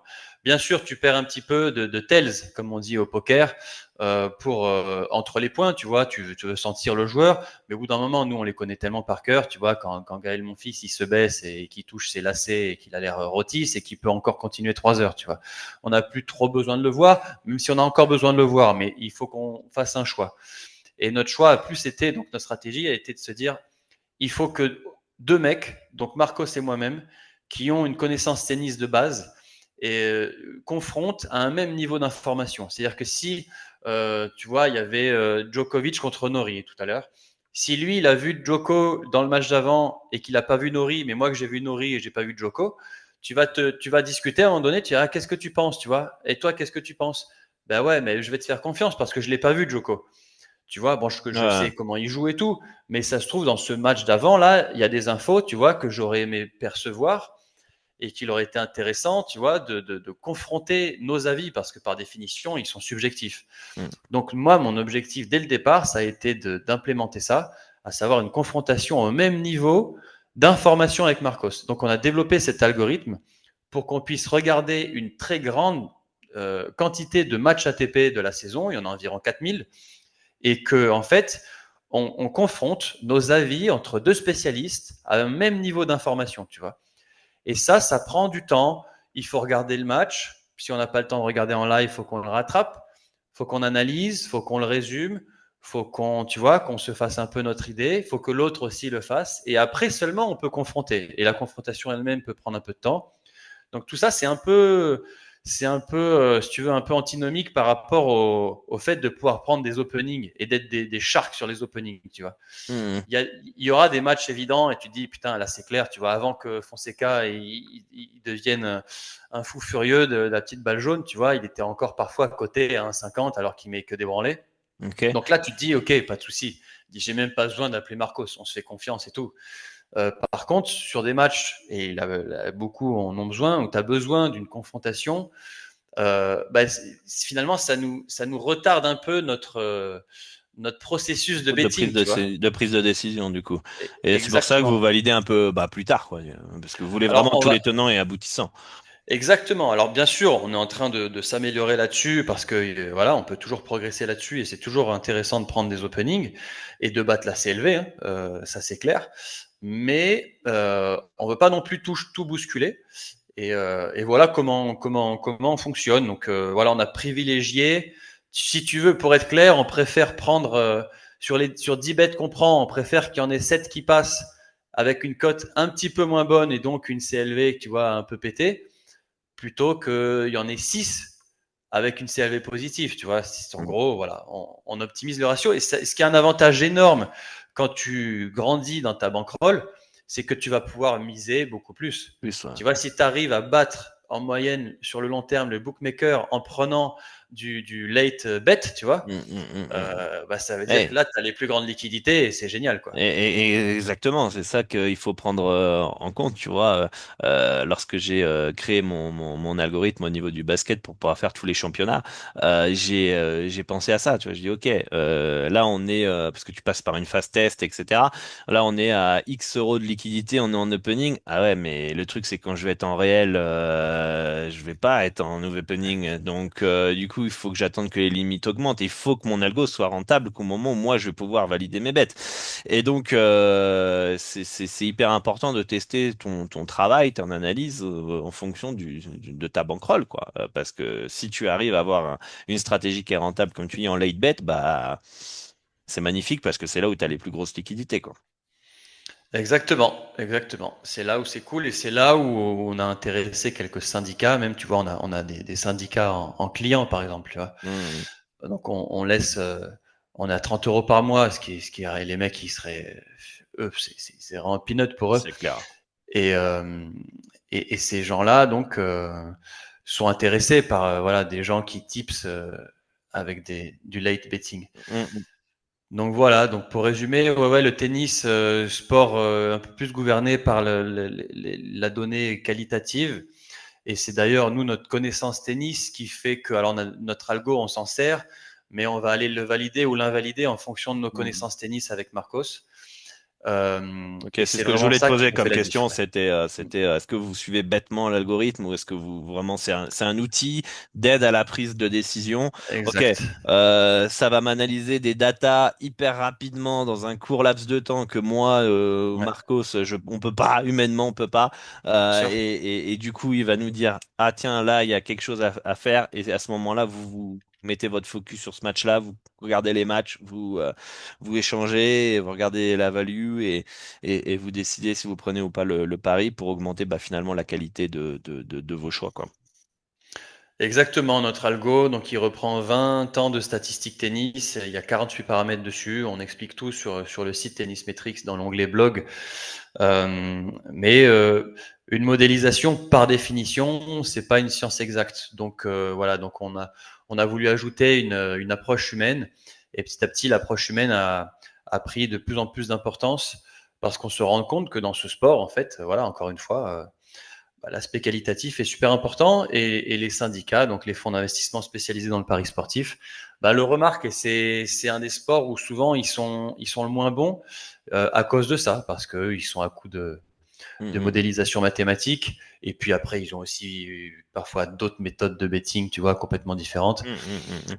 Non, Donc, et c'est voilà. intéressant en plus votre manière de travailler qui en plus porte ses résultats parce qu'on se pose toujours la question, qu'est-ce que va devenir les paris sportifs avec l'arrivée de l'IA? Est-ce que ça va être une bataille Ouais. d'ordinateurs? Est-ce que l'humain a encore sa place? Etc. etc.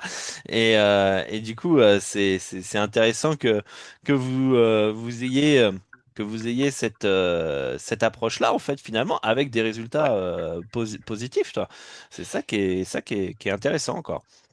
Dans tous les cas, même l'IA, ça vient d'un humain, tu vois. Donc, si tu arrives à comprendre humainement ce qui se passe vraiment bien dans un match de tennis, selon les conditions, le match-up, l'état de forme, etc., tu vas pouvoir créer un algo avec de l'IA qui fonctionne encore mieux, quoi, tu vois. Mm, mm, mm. Les algorithmes sans connaissance vraiment du domaine sur lequel porte l'algorithme ont toujours été nuls, tu vois. Il faut quand même un minimum de connaissances. Et effectivement, l'IA, ça c'est la grande question. Dans 2, 3, 5, on ne sait pas. Euh, sur le tennis, en tout cas, les, ça peut tout balayer. Alors nous, on aimerait être acteur de ça, puisque déjà, nous, Mm. on est des ingénieurs et ça nous intéresse. Et on veut être voilà les premiers acteurs parce qu'on veut pas effectivement que l'IA nous remplace Exactement. et on veut pas être un peu comme les chauffeurs de taxi qui gueulent contre beurre. Non, on se dit nous on n'a qu'à soit faire un truc qui est pareil, soit aller chez Uber et voir l'évolution, quoi, ne pas la refuser. Mais ouais, pour parler concrètement, tu vois, tu as des détections de visages qui sont ouf avec des algorithmes derrière qui arrivent à détecter l'humeur de quelqu'un. Et enfin, ils pourraient détecter en fait 3 points avant toi que le mec va avoir une crampe, par exemple, tu Ouais, vois. ouais, ou qu'il est moins bien émotionnellement et qu'il va perdre ses 3 prochains mois, enfin, prochain point, il va mettre dans le filet, quoi. Ouais. Alors ça, ce serait fort qu'ils arrivent à voir que le mec va mettre la balle dans le filet, mais en tout cas, ouais, qu'il va avoir une espèce d'impact, en tout Hum, cas. hum, hum, hum. Ouais. Et que donc la cote, si elle n'a pas bougé, tu vois, si le marché l'a pas vu, et que ça veut dire que la cote n'a pas bougé et que, voilà, qu'ils ont une info avant les autres, tout simplement. Ouais, ça, et important de parler de ça parce que les gens pensent qu'une stratégie, elle est rentable à vie, ça y est, je vais pouvoir faire mon petit Voilà. truc tout le temps, etc. Alors que finalement, faut sans cesse Bah s'ajuster, oui. ça peut, quand tu vois, t'as des parieurs qui veulent se mettre sérieusement et qui découvrent que, en fait, il faut toujours progresser, toujours s'ajuster, etc. Améliorer sa stratégie, améliorer ses probabilités. Et ils se disent, mais putain, mais en fait, on s'arrête jamais, on n'est jamais posé, reposé, en confiance et tout. Je pense que on vit avec le doute, entre guillemets, systématiquement, quoi. Ouais. Le doute, si vous voulez essayer de faire un truc pour enlever le doute et être sûr à 100%, vous l'aurez toujours un petit doute. Le truc, c'est qu'il faut Bien essayer de sûr. prendre la meilleure décision possible à l'instant T avec les informations que vous avez. Je dirais même qu'il faut changer sa psychologie à ce moment-là et de transformer le fait que douter est quelque chose d'excitant, tu vois. Et putain, mais mon truc, il va changer. Trop bien, quoi. Qu'est-ce qui va se passer et comment je peux en être le premier acteur, tu vois, comment je peux comprendre le truc avant. Et c'est valable dans tout, hein. C'est valable si t'as une entreprise, si à un moment donné tu n'investis plus dans l'innovation et que t'es mort, tu vas te faire bouffer. Pareil avec les amis, la famille, Mhm.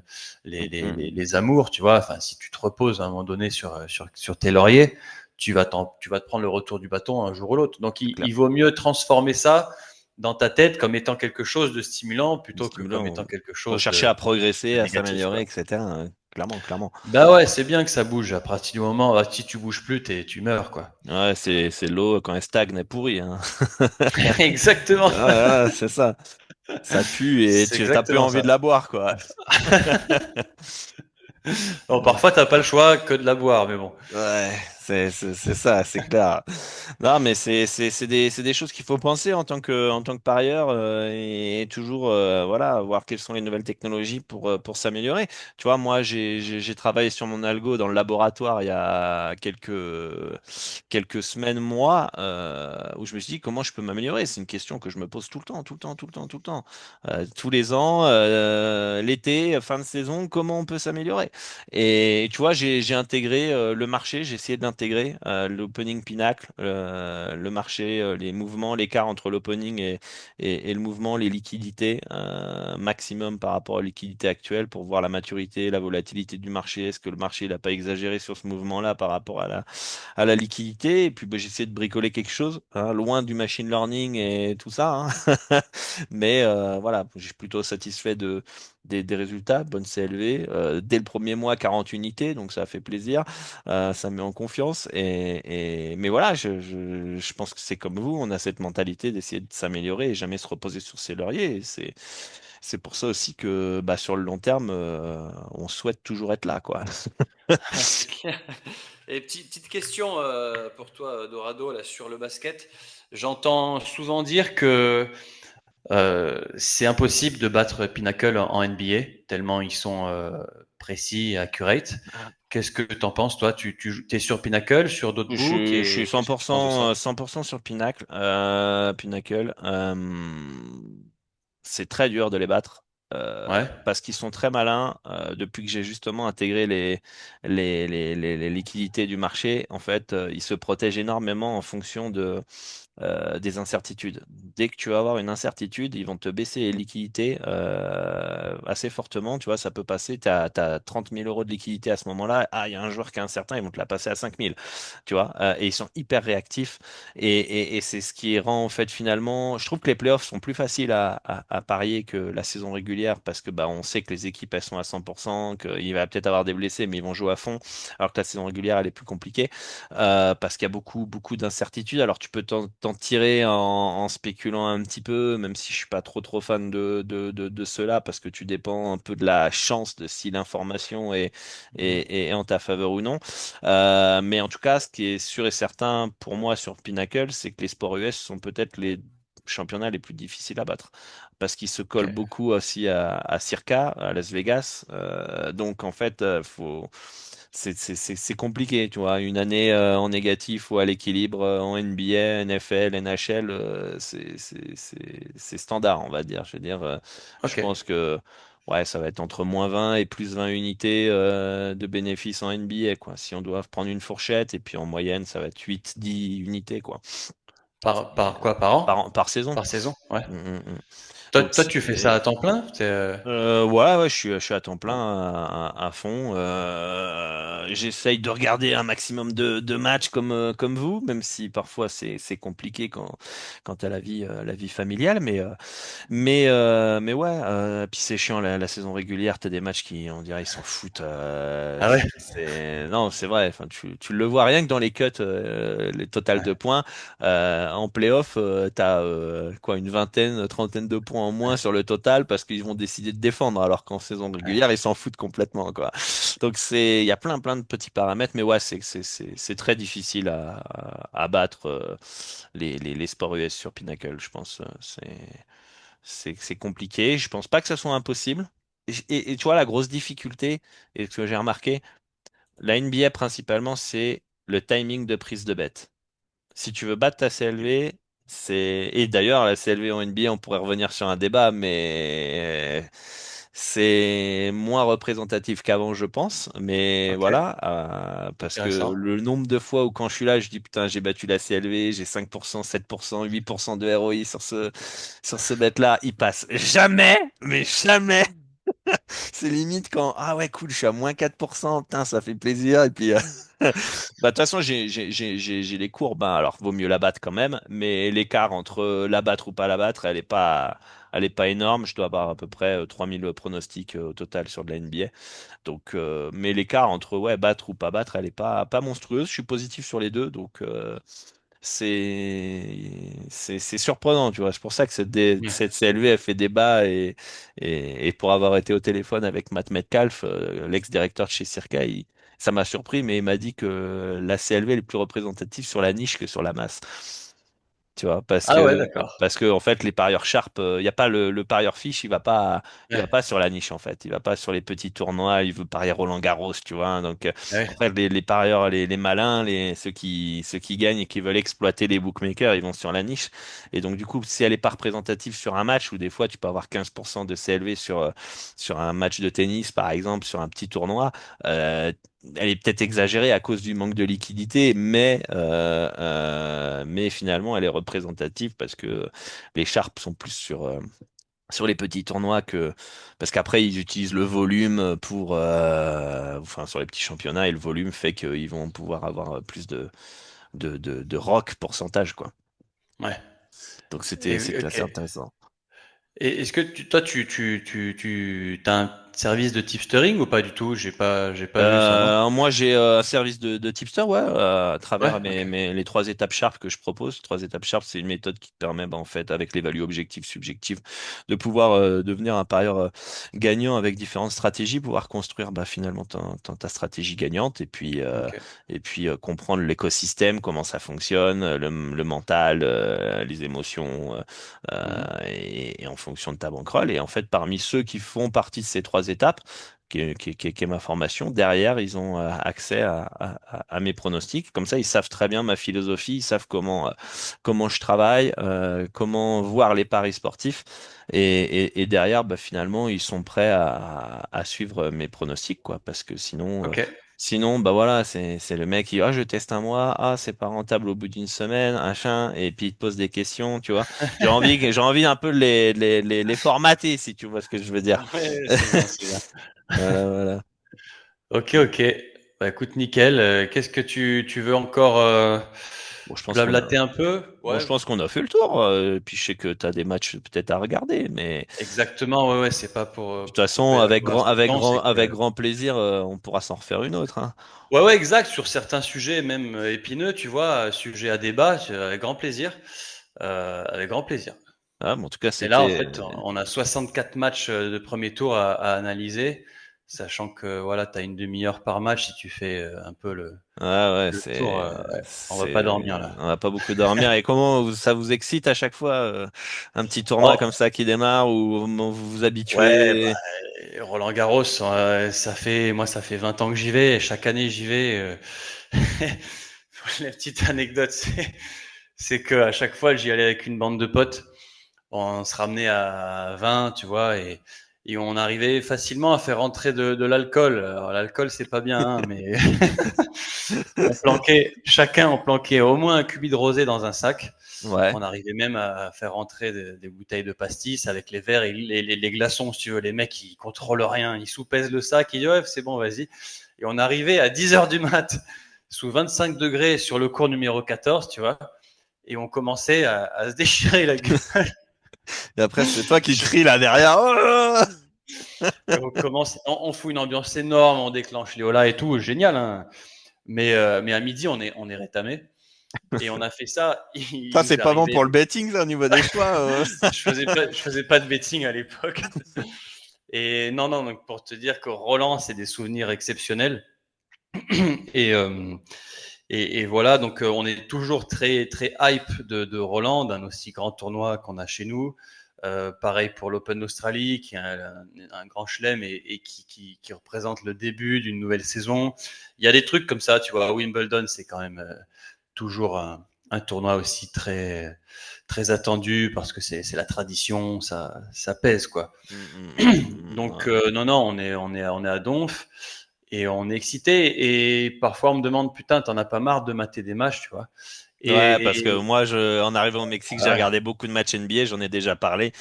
J'en On a pouvais marre. plus, j'en ai plus un moment. Surtout en fait quand tu te rends compte que bah ça sert à rien en fait. C'est-à-dire que, enfin, Ah bah franchement, oui. j'ai trouvé que à force, j'avais des fiches, je prenais des notes et j'avais plein d'écrans et tout. Et j'étais là, je regardais les résumés, je notais, attends, lui, il est pas bon, nanana.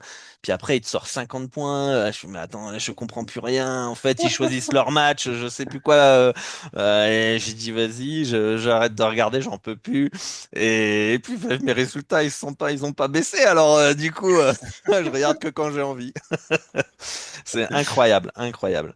Mais tu t'es pas lassé, enfin, tu vois, c'est force de regarder des matchs, tu vois. On peut dire, putain, bon, bah, tu bouffes, c'est ta passion, mais t'en bouffes tellement que ça te dégoûte, tu vois. Ouais, ça a été un peu ça, moi. Ça a été ça, ouais. Moi, J'adore je suis pas arrivé. regarder les matchs à enjeu. À enjeu, genre les playoffs, je Ouais, bien regarde sûr. tous les matchs et tout, mais la saison régulière, il y a 82 matchs par équipe. Tu sais qu'il y a des road trips, des back-to-back, enfin, Ouais. c'est un rythme aussi qui est très, très soutenu comme vous. Mais ouais, je sais pas, j'ai eu un moment donné, peut-être ça va revenir, hein, mais à un moment donné, ouais, j'en ai eu ma dose. Euh, Moi, ce qui m'intéresse, je sais pas si toi aussi, c'est que, en fait, j'aurais pu avoir ma dose si je regardais ça en tant que spectateur. Mais comme avant, j'ai fait une analyse, je veux voir si j'avais raison, si oui, pourquoi, sinon pourquoi, tu vois. En fait, c'est ça qui hmm, m'intéresse le plus et qui fait en sorte que regarder un match de tennis, même contre deux croutons, tu vois, que personne regarde sur un challenger, hmm, hmm. bah, je vais avoir ce suspense, cette interrogation de est-ce que j'ai bien Ouais, analysé le bah, truc tu vois là et maintenant que qu'est-ce tu es que en je vais train de apprendre. t'es en train de me dire, moi tu sais aussi quand j'arrive au Mexique, c'est en 2015, c'est l'avènement du 3 points en NBA. C'est là où ça Ouais, change complètement. Et qu'après tu as des stats qui te sortent et qui te disent qu'en fait l'équipe qui gagne, c'est celle qui est le plus à droite à 3 points. Tu dis, ok, ouais, c'est bon. Bah, en fait, voilà, tu vois, la série Cleveland-Indiana, bon, il y a eu des facteurs qui ont fait que Cleveland a perdu, les blessures étaient pas assez physiques, etc. Mais l'adresse à 3 points a fait clairement la différence. Indiana était en feu, Cleveland a fait une série complètement catastrophique à 3 points. Voilà, ils ont perdu 4-1, terminé. Tu vois? Euh, et quand tu vois que bah, les 3 points, ça résume un peu le match, j'exagère, mais que ça représente peut-être 80% du match et que bah, le 3 points, ils prennent un ouais, volume énormément de 3 points. Des fois, ils vont te tirer, j'exagère, mais voilà, 50 fois à 3 points, bah, ils tombent un mauvais soir, ils vont tout rater, ils vont perdre, quoi. Donc, ouais. c'est devenu moins intéressant aussi à regarder. Ah, là, c'est clair. Alors qu'avant, enfin, je sais pas, ça serait comme si toi, tu regardes le tennis, tu t'analyses, et puis, je sais pas, un jour, et d'ailleurs, je crois que j'en ai entendu parler, les joueurs qui sont grands au tennis, c'est un peu mieux. Mais en fait, c'est que celui qui est le plus grand et qui Ouais, réussit ses services qui va gagner le match, quoi. Tu vois ce que je veux dire? Tu te dirais, putain, ouais, tout à fait, tout à fait. c'est plus intéressant à regarder. En fait, Ouais, finalement, lui, il mesure 2,05 m, l'autre, il mesure 1,90 m, tu vois. Il est meilleur au service, donc il risque de gagner, quoi. Voilà. Bon, bah, pourquoi je me fais chier pendant 40 minutes, 1 heure, 2 heures à regarder un match si finalement c'est le service qui va décider 80% du match, quoi. Donc, je pense que c'est à peu près un exemple, je pense, qui est pertinent pour que tu puisses le comprendre, où tu te dis, ouais, mais non, là, il n'y a plus la défense, le jeu intérieur, extérieur, carrément. le banc et tout. Donc, c'est ça aussi qui a fait qu'à un moment donné, tu te rends compte que c'est le 3 points qui fait la diff et tu te dis, bon, bah, ok, tu regardes la fin. Mais en plus, c'est marrant, tu regardes le vainqueur, tu regardes pourcentage à 3 points, tu vois que celui qui a gagné, la majorité du temps, a un meilleur pourcentage à 3 points. Voilà. Après, tu as le rebond, celui qui a dominé le rebond, mais souvent c'est parce que l'autre il a raté à 3 points, donc ils ont eu plus de rebonds, et voilà. C'est très. Donc c'est devenu très chiant à regarder. C'est pour ça d'ailleurs les audiences NBA sont en chute libre. Les gens ne veulent plus regarder la NBA parce Ah que ouais, putain, je ah, savais pas c'est ça. chute libre, Ouais. ils savent plus quoi faire pour remonter les audiences, hein. Et tu Bah, regardes les il suffit commentaires, de c'est bah ouais, mais on regarde un concours de 3 points, donc parce qu'en suffit de fait, reculer la ligne de 3 points. Tu bah la c'est recules 10 mètres. elle est déjà 1 mètre plus loin que la règle normale en NBA, donc il faudrait la Ah ouais. reculer. Ils réfléchissent à rééquilibrer les points, à créer une ligne à 4 points. On s'est dit, oh là là, s'il y a une ligne à 4 points, ça va être le cirque. Parce qu'en fait, pourquoi il y a eu l'avènement du 3 points? Parce qu'il y a des fous de statistiques qui se sont dit, mais attendez les gars, le value, c'est le 3 points. Ça, c'est soit dans la raquette, soit dans le 3 points. Donc en fait, ça sert à rien dans la zone là entre la raquette et les 3 points. Il y a plus de tir maintenant Mm. quasiment. Mm. Et donc en fait, toutes les équipes tirent à 3 points parce que c'est le point value quoi. Donc Ouais. ça bombarde. Et puis bah Eh s'il y a ouais. variance positive et que ça tombe dedans, on va gagner. Bon après il y a d'autres aspects quand même qui faut pas. Oui. Voilà. Bah, c'est-à-dire que si tu as un gros mec, un gros tireur à 3 points dans une équipe, tu mets un mec qui le fracasse pendant tout le match aussi. Tu as des garde-fous, quoi. Si tu as Steph Curry dans une équipe, tu mets un ou deux Ça a mecs pas qui trop te changé quand défoncent. même, hein. Il a battu tous les records. Donc, Ah ouais, non, c'est sûr, j'y connais rien au basket, mais, enfin voilà. mais, mais effectivement, c'est moins sympa. Je parlais avec un autre parieur pro l'autre jour, là, sur la moto GP, et le mec, il arrive à voir des signaux, tu vois, du mec, l'usure du pneu, la fatigue du mec, etc., Hmm. selon ses temps de passage, ses trajectoires et tout. Et donc, tu as quand même un aspect visuel, tu vois, et c'est ça qui détermine, en fait, ton analyse de la Ah, course. Et ah, ça change tout. Il m'a dit pareil sur le beach volley, tu vois. Le beach volley, il arrive à sortir des values. Enfin, effectivement, ouais, et tu ça, vois, moi, ça change tout, quoi. j'analysais les matchs. Il y a qu'eux, ils sont meilleurs à l'intérieur, ils devraient dominer, filer la balle au poste et tout, machin. Et en fait, non, 3 points, 3 points. Je suis, ok, putain. En Ouais, fait, relou, relou. tu te dis, ouais, c'est compliqué. Bon, bah, on va mettre dans un algorithme le 3 points, les défenses sur le 3 points, et voilà, quoi. Mais ouais, non, mais c'est. Et j'ai l'impression que le tennis, ouais, ça va évoluer dans ce sens au niveau des joueurs qui sont de plus en plus grands, ça j'ai entendu. Mais bon, après, on va pas Bah partir dans ce oui. débat-là, mais. Oh, ça va, on est bien lotis. Il y a quelques trucs où si tu vois un Pecci Pericard ou un Opelka qui joue sur gazon ou terrain très rapide, qui sont ce qu'on appelle des surfboats, donc de gros serveurs. Si sa cote est supérieure à 2, tu te dis bon, c'est peut-être du 50-50, donc c'est value. Et effectivement, l'analyse va pas plus loin. Mais même comme ça, c'est un peu plus compliqué parce que justement, ils ont anticipé dans le tennis. Alors à voir si c'est bien ou pas sur le long terme, mais les balles sont plus lentes. Ok. Les balles sont plus lentes, donc il y a plus d'échanges et ça permet. Alors, les profils s'homogénéisent en mode ça devient un peu plus boum boum qu'avant, tu vois. Mais il y a quand même, je trouve, suffisamment de variété de profils pour que ce soit intéressant Et et puis on ce le qui est voit. intéressant aussi dans le tennis, c'est les différentes surfaces qui doivent complètement Ah tout ouais, changer aussi, carrément. quoi. Donc, Et même au sein d'une surface, déjà au sein de de la terre battue de Roland Garros, tu joues ça le midi à 25 degrés ou le soir sur un autre cours, tu vois, sur le Châtrier en night session, c'est pas du tout la même chose, tu vois. Parce que tu as hmm, changé de cours et que tu as changé de conditions météo, hmm. c'est cool, quoi. Ouais, Donc, c'est ouais, intéressant. C'est super non, c'est intéressant. infini. C'est Ouais. infini le degré d'analyse que tu peux avoir, c'est infini. Ils avaient mis les marques de balles dans les algorithmes des bookmakers avant, tu vois. Ah, ok. Et voilà, bon après, je pense que c'est un peu trop délicat parce que même, même avec la même marque, tu vois, la balle peut réagir différemment Hmm, euh, selon les conditions justement, tu vois. hmm, Elle hmm. peut s'ébouriffer plus ou moins. Et t'en as d'ailleurs, c'est juste pour l'anecdote, t'as des mecs, tu vois, ils ont pas de puissance et ils veulent pas, et le mec en face en a, tu vois. Donc leur but, ça va être d'user la balle le plus rapidement possible. Donc Ok. parfois, quand ils transpirent, tu vois, ils prennent la balle avant de servir et ils se la roulent sur leur propre transpiration Ah, ok. pour l'humidifier et que la balle aille moins Incroyable. vite ensuite. Ouais, ouais, non, les mecs, ils sont prêts à tout, quoi. Ah ouais, putain, ouais, je savais pas ça. Ouais, Ouais, ils folie. sont prêts à tout. Folie, folie. Bon, je pense on a fait un bon petit extra là, un bon petit tour Carrément. intéressant.